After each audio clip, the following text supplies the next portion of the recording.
In a world where it seems totally normal to listen to a podcast about the Toronto Argonauts, it's the X's and Argos podcast.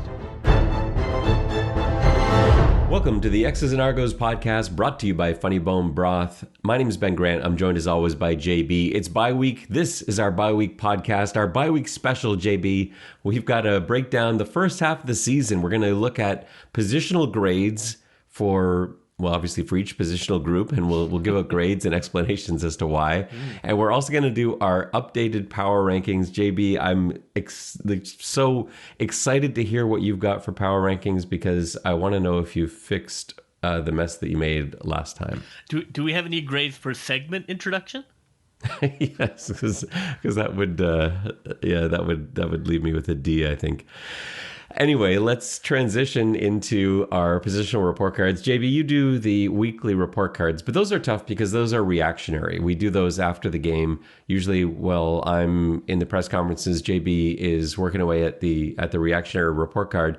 And while those are fun, you don't often have a chance to, really break it down. You're kind of going off initial thoughts, things that you notice, but it's not, necessarily stuff you're sticking with, on further review on rewatch, right? Yeah, I mean, sometimes, look, if we could get all 24 film in Canada, which is a whole other conversation, I would certainly probably be able to adjust them more. But at the end of the day, when you're just looking at the TV, there's usually a couple of things. Maybe, maybe a defensive back wasn't as responsible as they looked at first blush. It's really hard. You see how great it is on the broadcast when they get their 24 film to break down a play, and like, oh man, what a game changer that would be. So yeah, I would say in general, I'm probably I don't think I'm too harsh. I think that it's surprisingly I am not too harsh. So let's start going through it here. We'll start with quarterbacks as we always do.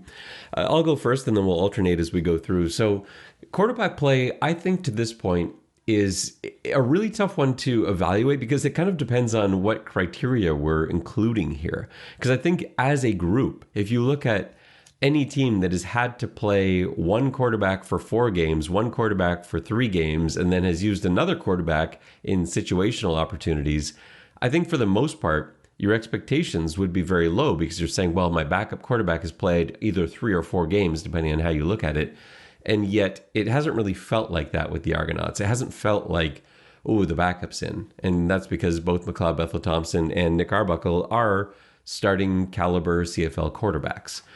Now, they may not be the best in the league, but they belong. And so for me, I think you have to. For me, I think you've got to give this a B. I think that's where I'm going to come down on this.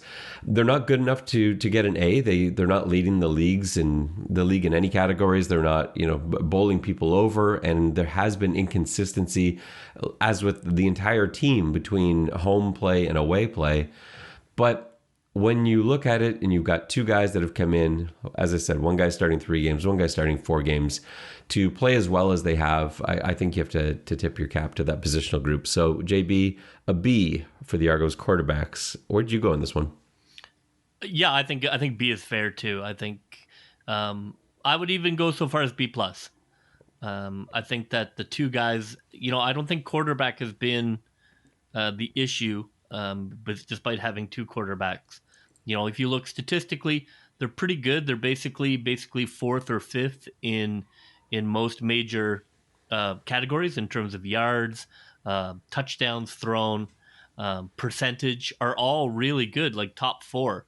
So if you just do statistical, I think that the quarterbacks have done a good job. Now, I wouldn't say, I wouldn't go above B+, because certainly we haven't gotten elite CFL quarterbacking, but I think you can't knock them. I'm very happy with the quarterback play. JB, we'll stick with you as we move to running backs. How would you grade the running back performances for the first half of the season? Yeah, well, it's so Jekyll and Hyde, really. And I don't really blame them, but it just seems to be, I don't know whether the team just gives up on it or it wasn't in the game plan, but there seems to be a lack of consistency in terms of how many times they're going to try and rush. So in the some games I give them an A, and then some games I give them a C. I guess if I would go B minus for the running backs. I think that there were a couple of games that the running backs won for the Argos, so I think that gets them above a C. And then in the games that they don't win, I think that the running back is not used at all. Now, whether that is causal or not is up for some discussion, but there definitely seems to be an issue when the Argos are unable to use their running backs. They are not able to be successful. So, I think I'm not sure how much to blame the running backs. I think they've looked very good when they have been on, and I've been very happy with with both guys, with Foster and White. I think they both look like CFL running backs. So B minus for me. And I'm going to go B plus for the running backs. I've been really impressed with them both. We both expected to see great things out of John White. I think we were both excited about him in the offseason. Now, going way back into the preseason, I wasn't even sure what the running back situation would look like. But once we got to training camp and we got to see John White out there a little bit, and then when we got to see DJ Foster after he arrived, it became pretty clear that this was going to be a positional group of strength. Both guys, they're different, and yet they do a lot of things the same. They're both good in pass protection. I like DJ Foster a little bit more as a route runner. I like John White for his explosion, especially up the middle. I find that DJ Foster sometimes tries to bounce a little bit early, but they are similar kinds of backs. And they're both guys that you can rely on. I feel very comfortable having the ball in either one of their hands. And I think that when you look at the fact that these are guys that are splitting carries, and it's not quite even. DJ Foster's only got 26 or 27 carries on the year, and John White has 70. However, a lot of these snaps are taking place with DJ Foster on the field. So while he may not be getting the handoffs, they're getting the ball into his hand in different ways. He has a huge number of receptions for a running back and receiving yards. And the fact that John White is still, even with all those DJ Foster snaps, in fifth place in the league in terms of rushing yards, with 362 rushing yards, averaging over 5 yards a carry as well. I think that's a real positive. In fact, DJ Foster is also averaging over 5 yards a carry. So you got two backs, one 5.2 a carry, one 5.3 a carry. I think it's really hard to argue, and they're doing their job in terms of receptions and in pass protection. So I'm almost talking myself into an A, but I think it's a little bit high. Yeah, I agree with you. I think, look, they're 7th in carries, but 5th in yards, which means that they are overperforming.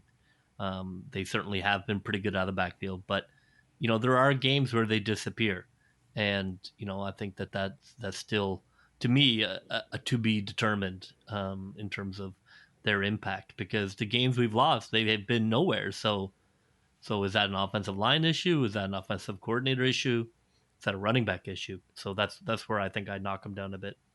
And to me, it's an offensive line issue. I feel like it's pretty clear on that. And that's the thing with football. Like, you can be the greatest receiver in the world, but if the quarterback can't get you the ball, then it's never going to show up on the stat sheet. And you're going to be like, well, where are the receivers? How come they're not getting yards, catches, making plays? And that's how I feel with the running backs here. I've never felt, going into a game, I never felt like the running backs really let the team down. And there were games where they struggled in terms of yardage, and where the coaching staff went away from them early in the game because the Argos found themselves down. I'm thinking about that, the first game against Winnipeg, the first game against Hamilton. In both of those games, they had to abandon the run game early. And then there were other instances where the run game just really wasn't there, but I think that was an offensive line being a little bit overwhelmed. So I don't really want to hold that against them, and yet truly elite backs will also find a way to get some of their own yardage too. And we've seen a little bit of that, but that hasn't been consistent. So I think that's the reason I'm not going as high as A, but I feel pretty good about a B plus for the running backs. Let's move on to the wide receiving group. And you gave away your B plus. What are you going to do now? Yeah. So wide receivers are, I'm struggling with this one. I'll say I've got them down as a B. I would like to put them higher in that they've gone so deep into this positional group. You look at the number of different receivers they've had to trot out there because of injury. So many guys have been banged up. Guys have missed multiple games. Joanne Breskison's been down for a while. Ricky Collins Jr. was out for a little bit. Levi Noel has been out. Eric Rogers has been banged up. He was a late scratch, of course. And so you've got, Damian Jean-Pierre in there. You've got Chandler Worthy in there. Guys having great games no matter who they put in. They've had a great game. I forgot Braverman, of course, was down as well. Still is down. And so given that they've had to replace almost everybody at some point throughout the season, and yet the receiving yardage hasn't really gone down tremendously. There are a couple of games where they weren't necessarily putting up huge numbers, but they've been pretty consistent as a positional group all season. They haven't had a game where I felt like the receivers were the reason that they won the game. I think the closest we've come was the last game against Montreal, where both Worthy and Jean-Pierre were making plays, and Giddens Jr. actually as well, where they were really making plays, and it was impressive. However, I think if you switch those names and said that those yardage numbers came from Daniels and Rogers and Collins Jr., I don't think you would look at it the same way. I think it's because it was who they were that really impressed us with their performances. So I'm waiting to see one of those A-plus games where the receivers just annihilate the DBs that they're playing against. And part of that is maybe that's going to come because the second half of the schedule on paper is a lot easier than the first half. And maybe we'll see those games, and maybe these opportunities that these second string receivers and third string receivers in some cases, you look at Worthy and Jean-Pierre, guys that you weren't even sort of thinking about in terms of making an appearance on the stat sheet. Maybe this game time for them will pay off later in the season. We'll see. But for now, I'm going to go with a B. They've done very well. They've done everything that was asked, but I haven't seen them blow anybody away yet. Well, I'm going to give the correct grade, which is a B plus for the wide receivers. They have, I think, been really the strongest offensive unit. They've been rotating through a lot of guys, and they're not perfect, for sure. There have been dropped contested balls, but they are very good with yards after catch. I believe they're second yards after catch in the league. They're third in touchdowns. I think that they've been able to adapt to two different quarterbacks. They've been able to really show great depth. Whether you look at all the injuries that they've had, and they've still been able to come out and put a squad that pushed some pretty good defenses. So I would say B plus. Let's move on then to offensive line. JB, you're up first for this one. I'm interested to see what you've got for offensive line. Yeah, I mean, I would say for offensive line, I would go C plus. I think that's not a knock on the guys because they've been, look, injuries have really decimated them, and it's been very difficult for them to have five guys consistently on the field, which is at all positions. It's the most important.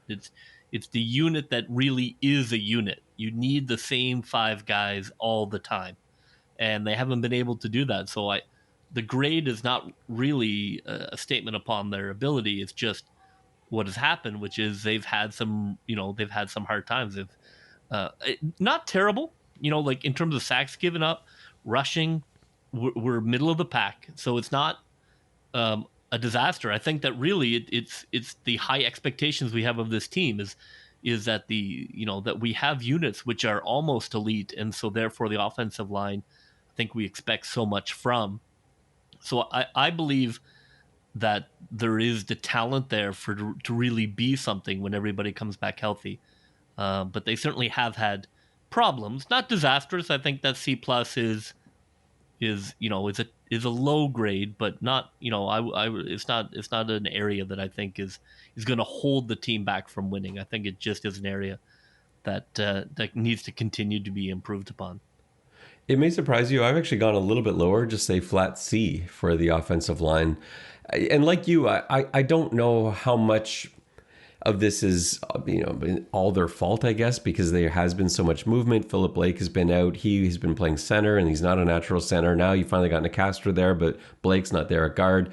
I think once Philip Blake returns, I think you're going to see a much more cohesive unit. But we don't know exactly when that's going to be.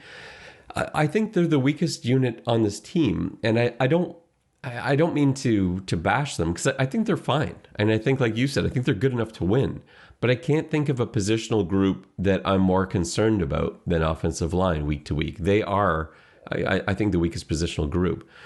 They're pretty good in terms of run blocking. I quite like the run blocking. I think that's because the two most inexperienced guys are very good run blockers. Almost every week, I've had Nicastro and Dejon Allen as my top two ranked run blockers. And so those are the two inexperienced guys. And those are the guys where it does fall off a little bit when it comes to pass protection because they are pretty consistently on the bottom of my pass blocking grades. So it ends up evening out for me to a C. I don't have any other positional group that is that low. And that makes sense because there's no other positional group that I am as concerned about. I think that the coaching staff has done a pretty good job of hiding them a little bit. You notice that they're not asking quarterbacks to take deep drops and wait all day in the pocket. There's a lot of RPOs. There's a lot of really quick hitting stuff, especially with Arbuckle. That's what Dinwiddie calls for him. And when they do go downfield, so in the Saskatchewan game, Arbuckle went downfield quite a lot. And in this last game against Montreal, McLeod Bethel-Thompson went downfield quite a lot. But in both cases, they had to scramble. They had to buy some more time. There were very few plays where they were just sitting back there comfortably in the pocket looking for an open receiver. It just doesn't happen a lot. And that is a little bit of a concern for me because we've seen how that can really it can kind of get an offense stuck. If a defense is confident rushing four and everyone else can play tight to the line of scrimmage, then now you're putting a lot of pressure on the quarterback to be able to create his own time. And that's something that has really haunted the Argos in a couple of those road games specifically. So I don't think that the line isn't good. I think they're fine. And I think this team can still win with them. And I also think they're going to improve a lot as the season goes on. But for me, it's a C. Let's move on to the defensive side of the ball, and I'll start off with defensive line. And this one's hard to grade too because of how much movement. They have had so many defensive linemen in this rotation. The guys that we thought going into, I think probably in the last week of training camp, if you sort of written down, these are the four guys I think are going to get the most snaps on the defensive line. None of the four of them, well, maybe Charleston Hughes, he'd be the only one where you'd say, oh yeah, that's one of the guys that I had. The other three guys aren't there. Shane Ray we haven't seen since the opener. We haven't seen Coney Ely. We haven't seen Drake Nevis yet. He's yet to make an appearance. Cordero Law, same thing. And it's incredible how well this group has done despite missing these guys. Sam Achampong, who's done an amazing job in the middle. We've seen the emergence of Sean Oakman, who has been incredible, way beyond the expectations that I had sort of set for him. I wasn't even sure either of those guys were going to make the team. And yet there they have been contributing almost every week since the beginning of the season. So it's been aside from one game, a very good run stopping unit. They didn't have a lot of sacks early on, but again, that wasn't really what they were being asked to do. In my mind, they were sort of being asked to essentially contain and close.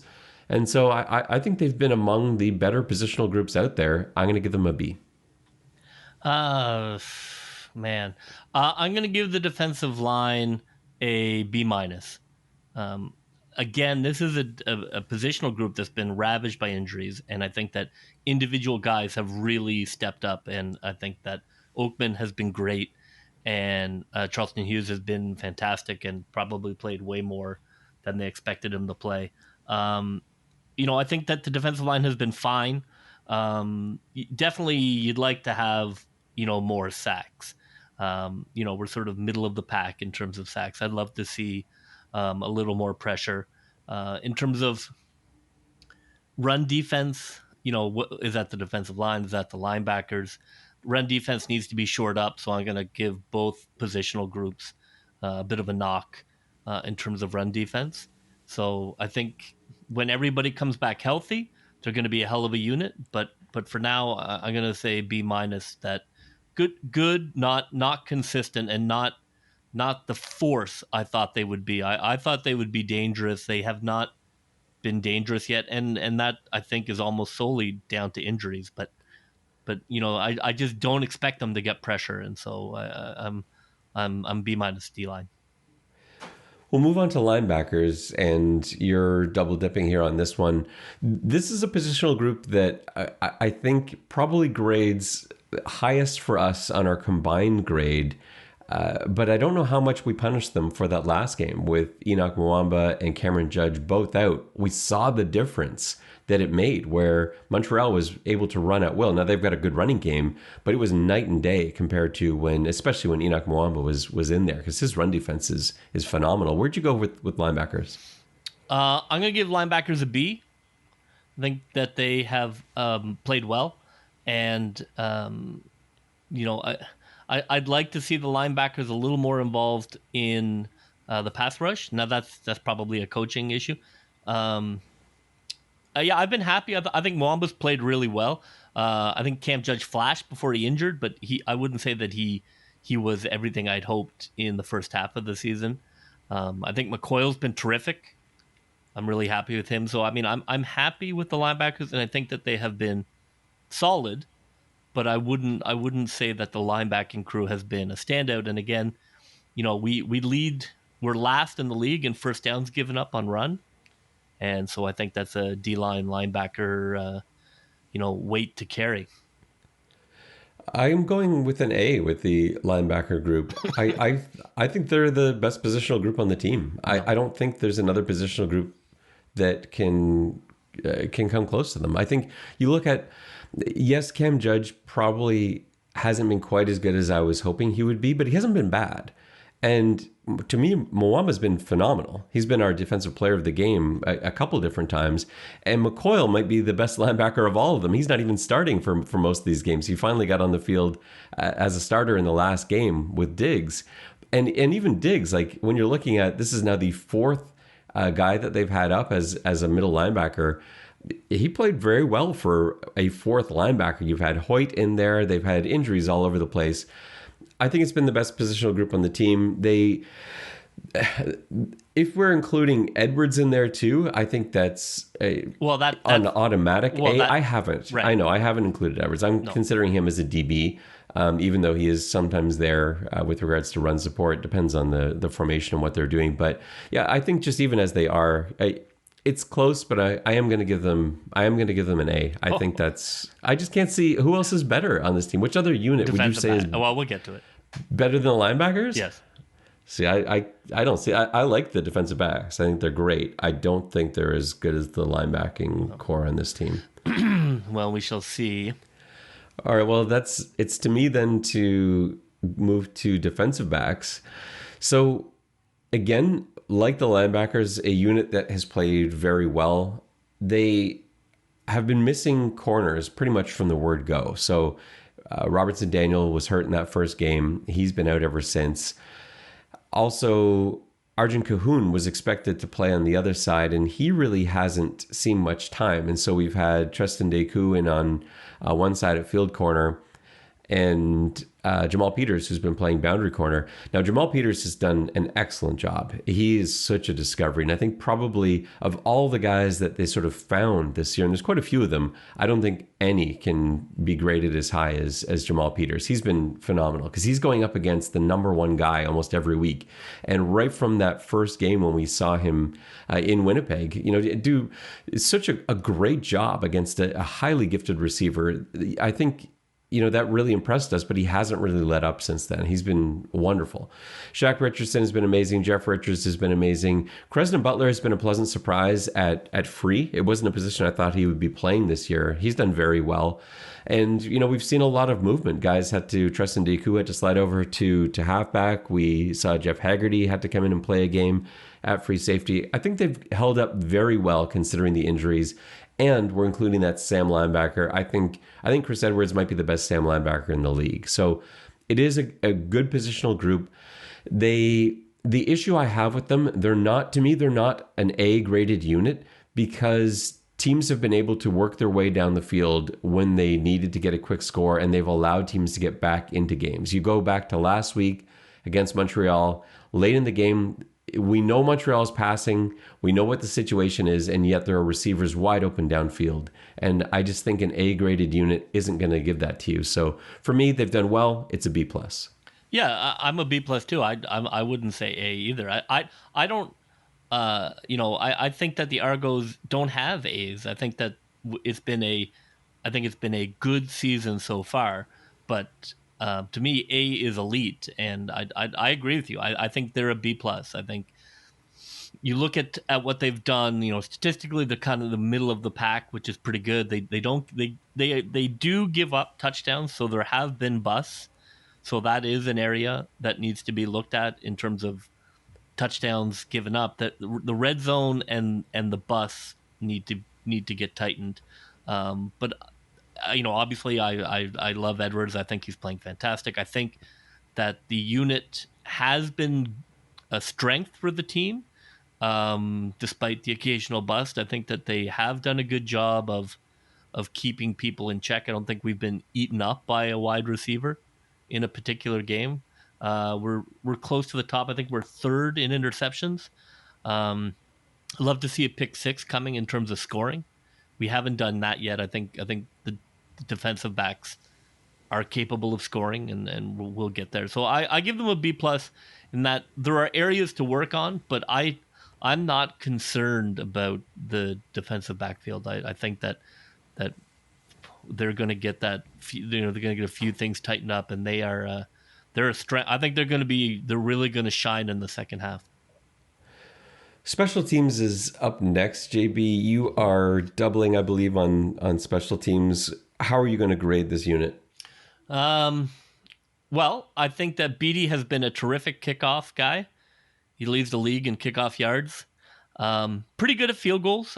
Fourth in field goal percentage. Pretty solid. He's made some ones when that really counted. So I've been happy with Beatty. Even punting's okay. I think he still has more leg to give there, but I think that has been solid. So I would give Beatty as a kicker an A minus. I think that he has really been everything they were hoping to get, especially after their last kicker. I think that he has been doing double duty and been doing it well. Saves him a position on the roster. I think he's been a really nice addition. From him, I've kind of broken it up. Kick return, punt return, I'm going to give a D. Kick return, punt return, both are last. Both are not good. And now, look, maybe we're going to see, looks like there might be some life there. But I think that the team needs to improve on that. If you want to be, you don't need to be first, but I don't think you can, pardon the pun or whatever. I don't think you can just punt on returning. I don't think we have an offense. I've talked about this. I don't think we have an offense good enough to just not look for those yards on punt return. So for me, it's a D on kick return, punt return. Yeah, I haven't broken it up like you, but I think it's basically the same overall grade. My overall grade for them is a C plus, and I would agree with you. I would probably have Beatty somewhere around there as well. His kickoffs have been great.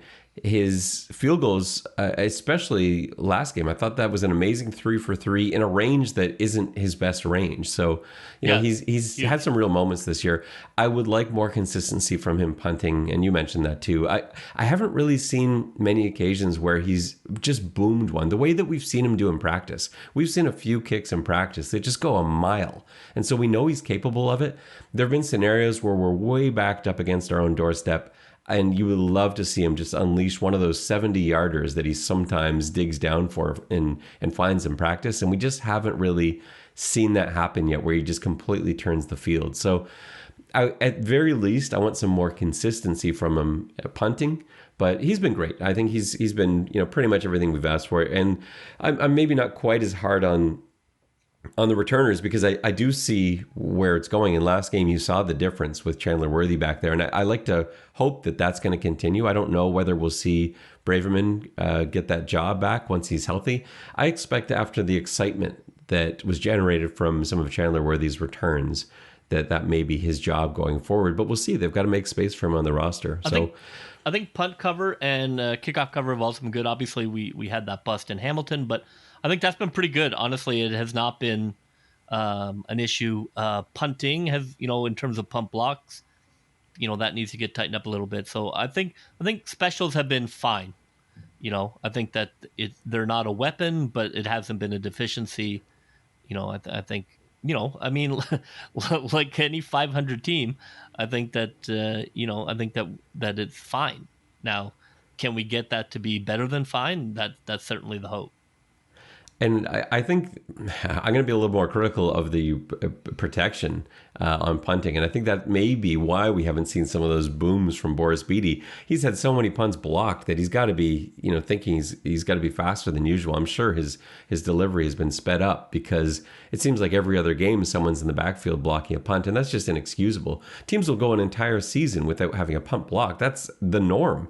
And to already have 3 punt blocked at this point and several others that have come close, I think that's just too much. So I that goes into my critical grading, I guess, of the special teams unit.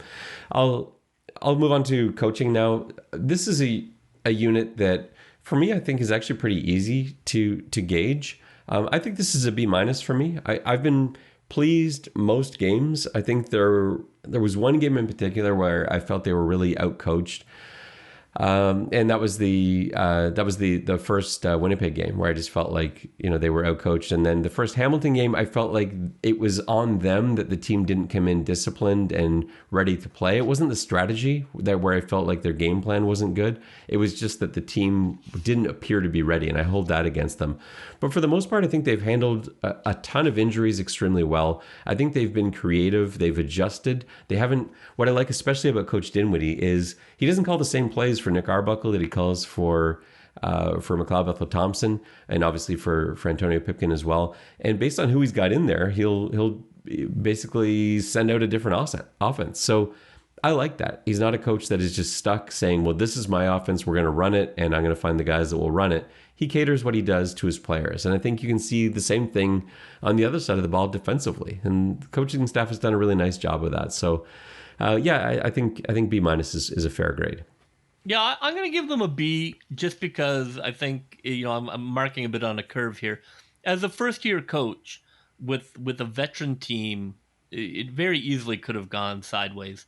And I've been really impressed with how they've been able to gear up for games after a loss, how they've been able to adapt to an opponent for the second game. I think those are both really great signs of a good coach. The next step is, can they achieve consistency? Do they need to have those constant ebbs and flows? That'll be a question for the coaching staff. But I think as a first year coach, I've been really impressed with Dinwiddie. I think he's done a great job of steering this team to the record that we had hoped they would have. So I can't bang him for that. I mean, that's basically what we thought it would be, and he's achieved it. So overall grade for the team, yeah, where do you stand on this one? I would say overall grade for the team, B. And I'm the same. I think my overall grade for their home games is an A. It's boring, but yeah, but that's who they are. In their 3 home games, I would give them an A. In their 4 road games, I would give them a C. Maybe a D on a couple of those outings, but I think they played pretty well in Calgary in that opener. So, yeah, I think overall this ends up grading as a B. I think that's fine, and that's as a 4-3 team. That's the grade that you would expect to see. So, yeah, overall we're both in agreement. It's a B for the Argos.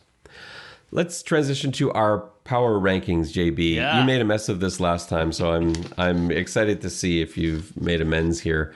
I hope you don't have Calgary in the top 3, because I may just have to cut you off and do the rest of the show on my own. Calgary did fall apart. I thought that I got a little too predictive, and they fell apart. So don't worry, I have appropriately ranked Calgary. All right, let's start with number 9. I'll go first. I'll kick things off. For number 9, this one I know is going to upset some people. I've got the Ottawa Redblacks in at 9, even though they have defeated the Edmonton Elks twice. I have Ottawa 9, and the simple reason for that is when I look at them, they're not a better team than anybody. If you asked me who would you want to play of the other 8 CFL teams, who would you feel most confident going against? I would pick the Ottawa Redblacks. So for me, that's why they're 9. For me, I love to say this. Number 9, the Edmonton Elks. Edmonton, your team is garbage. You are the worst team in the CFL. That's all I have to say about the Edmonton Elks. I don't have much of an argument. They're not a good team. No, and they're terrible. They but lost to Ottawa twice. I know. You should be ashamed of yourselves, Edmonton. I think they are. But I think that the difference is Trevor Harris is going to come back probably next week. If you ask yourself, would you rather play Trevor Harris and this Edmonton Elks team or Ottawa and whoever is out there? Would you really rather play Edmonton? Look, I have dunked on Ottawa many a time, and now I'm enjoying a perfectly defendable Edmonton dunk. So that is what I'm doing. Edmonton, you are the biggest loser. Well, I have Edmonton in at number 8 for all the reasons I just went over. Is your 8th team at least Ottawa? Yes. You're okay. Ottawa Red Blacks, number 8 on your program, number 1 in your heart. All right. For number 7, I have your Calgary Stampeders. They just haven't been able to get off the ground. They showed some promise in there a little bit, and then I thought once Bo Levi Mitchell got his health back, well, although I'm not even sure how, if he really does, but when he got back in, I thought, well, maybe now we'll see the team that we thought we'd see, and we just never have. So I think that's an easy one for me. Those bottom 3, I really have trouble seeing any of those 3 teams anywhere but the bottom 3. Where's your 7? Yeah, I went with Calgary as well. I debated Calgary and Edmonton, or Calgary and Montreal, but I think Montreal, they still have that elite running back, and Calgary. Look, I gave you some love, and you just betrayed me beyond all recognition. So, no love for Calgary. I think that they are 7 and trending in the wrong direction. I assume you're with me with number 6 in picking Montreal. I just don't think they're in the next tier of teams, which would include like the Toronto's, Hamilton, Saskatchewan, BC. Like that's the tier to me that's below Winnipeg. And I don't feel like Montreal belongs there yet, but they're also not Calgary, Edmonton, Ottawa. They kind of stand on their own at 6 for me. Yeah, I mean, we're very in lockstep. I wish I had something more exciting. That's where I have Montreal. I think that's exactly who they are. I think that on any given night they can give a team a run, but also Vernon Adams is going to throw the ball to the wrong team. It does happen. Number 5 for me is the BC Lions. Man, I like that. I like that logo that they brought out the other day. I thought that was really cool. I would love them I'd love to see them make that a permanent thing. I'd love to see that as a permanent helmet logo. BC Lions are a much better team than I thought they were going to be. I went into the season expecting them to be near the bottom. They've really impressed me. They're a team I don't want to play.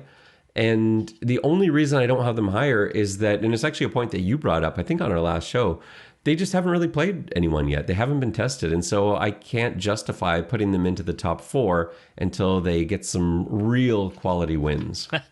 We did not talk about this ahead of time. And obviously standings are helping. But yeah, I have BC there too. I think they are, they've shown some real fight this year. Preseason, I didn't think a lot of them.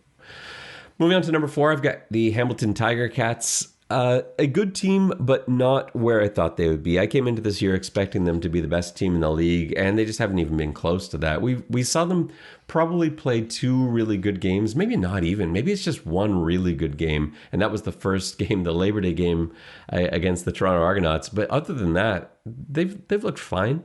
But I just don't. I'm not worried about them. There's 2 more games that the Argos have against them. No concerns for me. I have them in 4. I also have them 4th. I debated 3rd simply because they've played mainly road games. So they have a lot of home games coming up.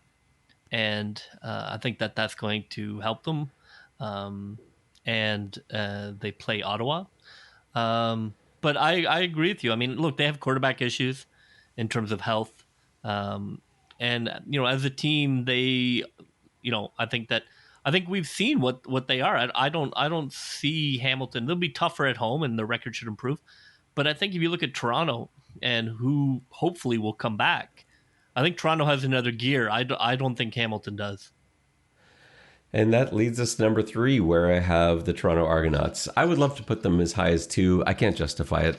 They went into Saskatchewan and got their doors blown off. And Winnipeg, I think I can't put any, the lowest I can put Winnipeg is 1. And that's kind of spoiling where I'm going with the rest of this. But they're clearly the best team in the league. Saskatchewan, I have no reason to put them below Toronto. I know they had struggled against Winnipeg, but of course they have. They're Winnipeg's the best team in the league. So for me, Toronto is number 3. I can't see any other way around that. I'm sure that's the same with you. Yeah. Toronto might be number 2 at home and number 5 on the road. They might be 1 at home. Yeah, they're very good at home.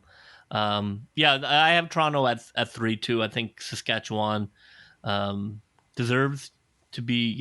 They beat the doors off Toronto, and I think Saskatchewan is 2, but two on a sandy perch. I don't have them locked in at 2. I think that could easily change. And you look at Saskatchewan's losses, like you take Winnipeg out, who we both agree is a great team. Then they beat Toronto, they beat Hamilton, they beat BC. So to me, that's I don't know, beat BC twice actually. And we thought Saskatchewan was preseason, right? Like, so it's not like they're a bit of an illusion, which maybe BC is. I mean, Saskatchewan has a great roster. We expected them to be the best team in the league, so I think that also helps me pick them at 2. And that leaves Winnipeg at number 1, and I don't think anyone will question this. I love what the Argos were able to do to Winnipeg at home, and that is something that has stuck with me and gives me a lot of confidence going to the second half of the season for the Argonauts.